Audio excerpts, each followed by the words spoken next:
قال الله تعالى الطلاق مرتان صدق الله العظيم قال النبي صلى الله عليه وسلم أبغض الحلال إلى الله الطلاق أو كما قال عليه الصلاة والتسليم. سامعین و سامعات صدر مکرم جملہ مہمانان اعظم السلام علیکم ورحمۃ اللہ وبرکاتہ. حضرات آئیے طلاق کے عنوان پر میں آپ کے روبرو ہم کلامی کا شرف حاصل کرتی ہوں. دعا کرنے کے پروردگار عالم حوصلہ دے آمین. شادی دراصل 2 دنوں کا ایگریمنٹ ہے. اگر 2 روح مل جاتے ہیں، مزاج مل جاتا ہے، عادات و اقوال مل جاتے ہیں تو زندگی خوشگوار ہو جاتی ہے.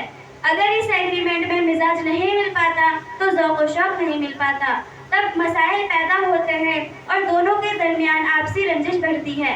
اس کے حل کے لیے کاؤنسلنگ کی جاتی ہے، تدابیریں کی جاتی ہے، اور جب ساری تدبیریں الٹی پڑ جاتی ہے تب کچھ نہ دمانے کام کیا کہہ کر نہیں بیٹھا جا سکتا، بلکہ اب اس کا آخری حل جدائی آتا ہے، جسے شریعت مطہرہ کے مقدس اصطلاح میں طلاق کہا جاتا ہے. امام الہند نے اس کی تشریح یوں فرمائی ہے کہ نکاح کا مقصد یہ ہرگز نہیں کہ ایک مرد یا ایک عورت لامحالہ طور پر کسی ایک کے گلے پڑ جائے، اور نہ یہ ہے کہ عورت کو مرد کی خود غرضانہ زندگی کا اعلی کار بنا دیا جائے، بلکہ نکاح کا اصل مقصد یہ ہے کہ اس سے ایک کامل اور خوشحال ازدواجی زندگی کا آغاز ہو، اور ایسا تبھی ہو سکتا ہے جب آپس میں محبت اور سازگاری ہو، اور خدا نہ خواستہ اگر ایسا نہیں ہوا تو نکاح کا اصل مقصد فوت ہو گیا اور دونوں فریقوں کے لیے تبدیلی کا دروازہ کھول دیا جائے. اگر نکاح کے مقصد کے فوت ہو جانے کے بعد مرد و عورت کو علیحدگی کا حق نہ دیا جاتا تو یہ ان کے آزادانہ حق النصاب کے خلاف ظالمانہ رکاوٹ ہوتی اور ازدواجی زندگی کی سعادت سے انسانی سوسائٹی محروم ہو جاتی. 7ویں صدی عیسوی میں جب اسلام کا ظہور ہوا تھا تب دنیا اس حقیقت سے بالکل ناآشنا تھی کہ مردوں کی طرح عورتوں کے بھی حقوق ہو سکتے ہیں. اسلام سے قبل دنیا کے مذاہب میں طلاق کے معاملے میں بھی بہت کمیاں اور زیادتیاں نظر آتی ہیں. یہودیوں کے یہاں تو طلاق کی کوئی قید ہی نہیں ہے. مرد جب چاہے جیسے چاہے طلاق دے کر چھٹکارا حاصل کر لے، نہ کوئی روک نہ ٹوک. تلمود کے مطابق بس ایک نکاح نامہ لکھ کر بیوی کے ہاتھ میں تھما دے اور نکاح واقع اور طلاق واقع ہو گیا. اسی شطر بے مہار آزادی کی برعکس عیسائی سماج میں طلاق کی گنجائشیں ختم، اور بائبل نے اپنے احکام جسے خدا نے جوڑا اسے آدمی جدا نہ کرے، اور جو مرد بیوی کو طلاق دے دے اور دوسری شادی کر لے تو گویا کہ وہ اپنی پہلی بیوی سے زنا کرتا ہے، اور جو عورت اپنے مرد کو چھوڑ دے اور دوسرا بیاہ کر لے تو گویا کہ وہ زنا کرتی ہے.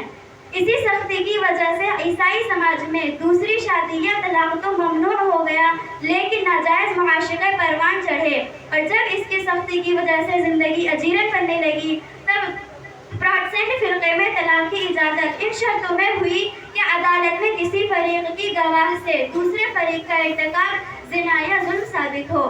ادھر ہندو، یونانی اور رومن تہذیب طلاق کے تصور سے عاری رہے. منو مہاراج کے قانون منو نے عورت کی ہستی کو صرف اس طرح دیکھا کہ وہ مرد کے بچوں کے پیدائش کا ذریعہ ہے، اور اس کا انجام صرف اس پر رہا کہ وہ اپنی زندگی مرد کی خدمت گزاری میں ختم کر دے، یا اس کے گزر جانے کی صورت میں اس کی چتا پر لیٹ کر اسی کے ساتھ سورگواسی بن جائے.